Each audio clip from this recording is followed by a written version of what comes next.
I have a home daycare. I like to think I'm pretty lenient, but I do have one big rule: don't make me the bad guy. I understand we might have different rules, but don't make your child resent me by not backing me up. Anyway, another rule is I don't allow outside toys or electronics. Kids can bring the stuffed animals for nap if they're sleeping on rest mats, but I don't want to be responsible if something gets broken. Years ago, I used to let kids bring whatever. Then a cheap McDonald's toy broke by accident, kid was upset and mom got mad at me. So now it's a hard rule. Most are okay with it. But I have a new kid, whose mom wanted him to bring his tablet because he needs it. I said sorry, but no. I'm not going to be responsible for it. We went back and forth, but finally she just says fine. But every morning, he's crying because she took his tablet from him in the car. She always gives me this look and says, "Miss Lucy says no tablet." I always try to say we have plenty of toys, but the kid spends the whole morning sulking. I've talked to mom, asked her to leave it at home and not even put it in the car, but she says he needs it. It's been a month and yesterday was the straw that broke the camel's back. Kid came in crying as usual. I tried my usual redirection, which didn't work. Mom was giving me a look of, "See what you did?" Then she had the nerve to say to him, "I know you need your tablet, we've talked about this before, Miss Lucy is strict." That pissed me off. I ended up telling her to take him home right then and there. She was shocked and tried to stammer. He was my first kid of the day, so there was no scene. I just handed back his backpack, said he was no longer a student of mine, and began to pack his extra clothes and the sippy cup he kept. Mom was in tears as she left. My husband thinks she was right. I'm too strict and should have broken policy instead of causing drama. There was no medical need for the tablet. It was all just that he wanted it. I'm not making a waiver for electronics. That won't stop other issues with the tablets, such as jealousy and drama, so my "don't make me the bad guy" rule has been misunderstood, partly as I worded it poorly. I don't expect blind obedience. No one has to agree with my rules. They can challenge them, to me.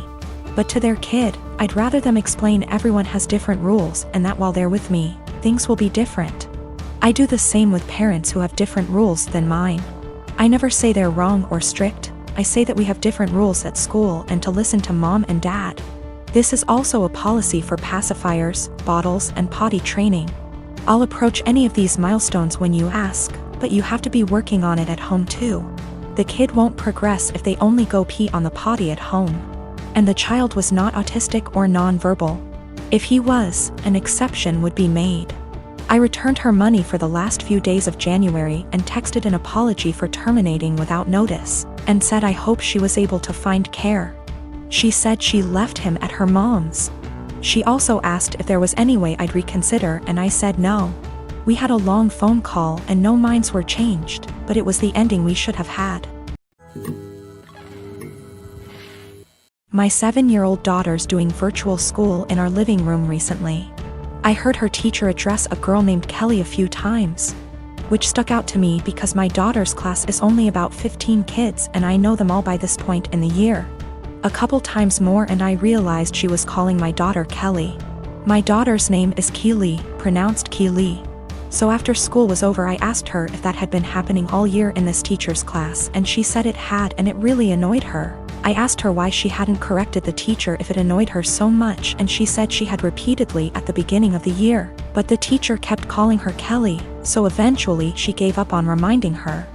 I sent the teacher a quick email explaining the misunderstanding but got no response. This teacher teaches a special subject, think music, gym, art, or language, not just one grade level. So my daughter will be in her classes for the next several years, so we couldn't just wait it out.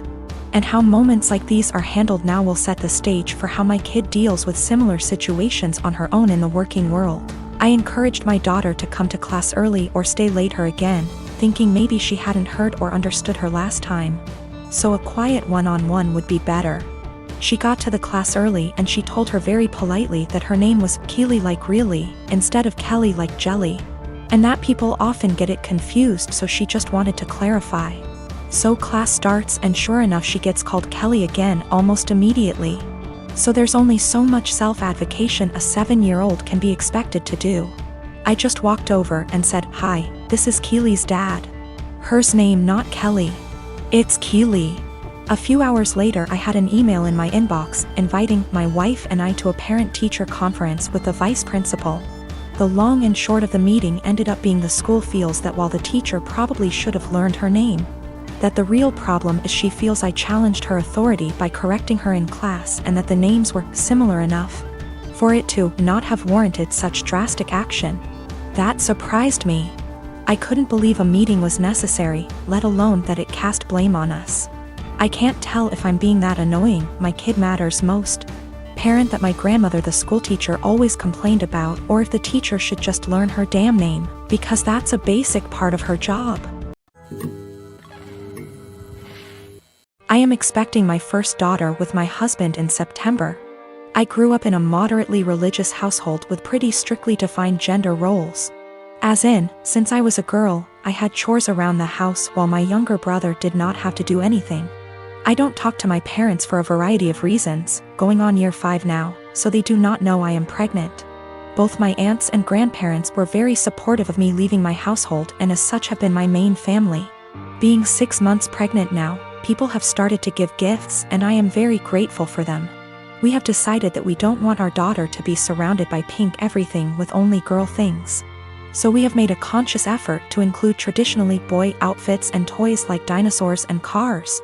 We have told people that any gender items would be accepted, and if it's getting too much pink, we have gone out to balance a bit. Getting a green jacket or something. My younger aunt has taken great offense to this because boys are boys and girls are girls. And she is a very verbal and loud person and has let us know several times her opinions. She has 2 boys. At my baby shower my older aunt gifted us a book called Goodnight Construction Site and a little stuffed truck. My younger aunt went on a tirade about how we are somehow making our daughter trans and not allowing her to be a girl. And she's a loud person, so of course her saying this was more like a yell. And in front of my very liberal in-laws who are very supportive of our choice. Pregnancy hormones took over and I grabbed the toy, gave it to my younger aunt and asked her what part of the penis was needed to operate this toy truck. She yelled that's not what she meant and left. The rest of the baby shower went fine, but it was a bit awkward after. Since then she has been blowing up Facebook where a bunch of people agree with her that I am making my daughter trans, and have been telling me that I was an asshole. The rest of my think what we are doing is fine, but that I shouldn't have handled it that way. I do not care if she ends up loving pink and unicorns etc., we will get her them then.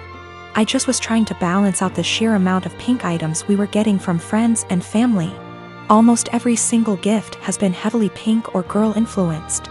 To the point where she would not be dressed in anything but pink if we did not go out and buy some more boy things. I also am generally not a person who argues. But I feel like a bit of an a-holy because I intentionally said this as deadpan serious as I could and with the intent to embarrass her in front of our family members present. My delivery and question did have the intended effect and she went quite red before leaving. This was also the first transphobic comment I've ever heard out of her mouth. While we all grew up quite conservative, my older aunt coming out 27 years ago really changed my family's perspective. My grandparents have changed from what they previously viewed and my aunt was always supportive of my other aunt. My younger aunt always wanted a girl. So I thought she was just trying to act out her fantasy girl with all her gifts and preferences. I am a 32 years old female and getting married to my fiancé, a 41 male, next year. After we got engaged, I suggested it might be nice if I asked my fiancé's niece, who's 15, if she wanted to be a bridesmaid too. I've only met her a couple of times, so we're not close. But she seemed like a cool kid, and I thought it might be a nice way for us to bond / get to know each other / involve her in the wedding. She's the only niece / nephew on either side of the family. Anyway, cut to a few weeks ago and we're in my fiancé's hometown to visit his family and discuss wedding-related stuff. His brother, sister-in-law and their daughter came over and I noticed this time that she was dressed a lot more androgynous than I remembered. The topic moved to wedding dresses and bridesmaids' dresses and I could see she was immediately uncomfortable. Her parents, her mom really, and grandma were making comments about how she'd need to be more feminine / brush her hair etc. And how nice it would be to see her like that. I'll be honest and say this hit a nerve with me, as I was very much a tomboy as a teenager, even though I'm not anymore. And it absolutely broke me whenever my relatives would say things like that. Eventually, her mother made a comment along the lines of, "It'll be nice to see you dressed like a girl for once." And she looked really sad / embarrassed / upset. In response, because that really hit a nerve, I immediately told her that my maid of honor would be wearing a trouser suit for the wedding and not a dress, and that I'd given all the bridesmaids the option of wearing anything they want as long as it's in the wedding color. To make things easier, I pulled out my phone and started showing her photos of the ideas my friend had sent me: the jumpsuit, culottes, a trouser suit, a tailored tux, etc., and let her know that she could pick anything at all she wanted. She could even wear jeans and trainers if that made her comfortable, and that it's a wedding, not a fashion show. My niece perked up a bit when I said that, but her mum looked really pissed off. She's since asked my fiancé to pressure me into getting all the bridesmaids' dresses so their daughter will have to wear one, which... No. My husband doesn't give a shit what she wears, but obviously also doesn't want his family and me to be arguing on the wedding day. I don't want to back down because I know what it feels like to be pressured into wearing something that makes you uncomfortable. But on the other hand, I know it's only for a day and it'd make the family happy.